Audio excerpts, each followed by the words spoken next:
This is why Destiny 2 was recently banned in Russia, in part at least, right? This story is actually wild. So buckle up. We got an article here which reads the UK bans the export of killer video game controllers to Russia. Yeah. They're using Xbox, PlayStation controllers, Cronus controllers to pilot fucking drones and mini tanks and to commit war on others, right? It's crazy to think about. It's crazy to think that this guy, is this an actual Xbox controller? What is this? The British government has banned the export of gaming console controllers to Russia, which says are being used to pilot drones on the front line in Ukraine.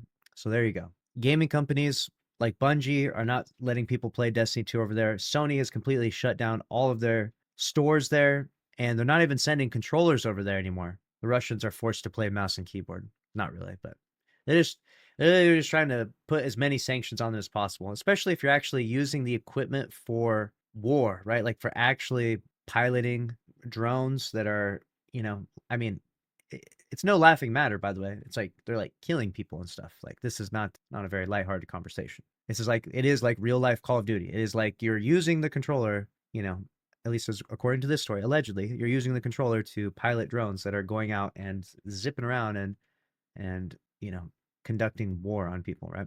In a new package announced this morning, comprising 150 new trade sanctions against Russia, the UK has also shut off other technology from reaching the country, including software able to search for and exploit new oil and gas wells. Wow. Today we are flexing our powers to choke the Russian war machine. Did I say that right? Save Ukrainian lives and protect British businesses from cynical Russian exploitation, says UK Sanctions Minister Stephen Dowdy.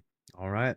The new measures enter into force immediately and reflect the government's greater focus on trade sanctions as opposed to financial sanctions. The Office for Trade Sanctions Implementation was created in October 2024, sitting under the Department for Business and Trade. Today's package largely focuses on cutting off innovative software and technology from reaching Russia's defensive and energy sectors, including video game controllers used to pilot drones in the war against Ukraine, and the transfer of technology used in the production of common high priority goods. These include electronic items like amplifiers and circuits, which the government describes as critical to Russian military development. It also prohibits the exports of chemicals, electronics, machinery, and metals to limit Russia's military and industrial capabilities. Cutting off Russia's energy revenues will drain Putin's war chest. That's why we're shutting down the sale of sophisticated software used to cash in on new oil and gas reserves, preventing UK expertise from being used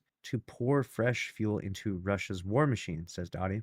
We're also banning outright video game controllers going to Russia, preventing them from being used to pilot drones on the front line, meaning gaming consoles will no longer be repurposed to kill in Ukraine. So there you have it. Gaming consoles, gaming controllers are at least allegedly being used to kill people. So, yeah, it's pretty serious business, you know? When we hear the news about Destiny 2 getting banned in Russia, from the macro level, you understand that like it's sanctions to stop a war, right? It's pretty sad. War is always bad, and no one wants that. So hopefully the war ends soon. Like that's what everyone wants, right? I would hope.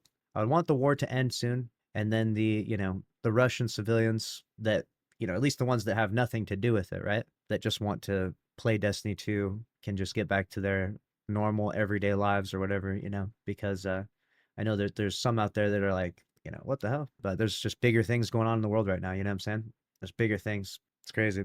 It's crazy stuff. I never thought that this would actually be a way in which I didn't think that gaming would be so powerful in war, right? I didn't realize that like literally they are using our equipment. You know what I'm saying? They're hijacking our equipment, our controllers, as instruments of war. Yeah. Wild.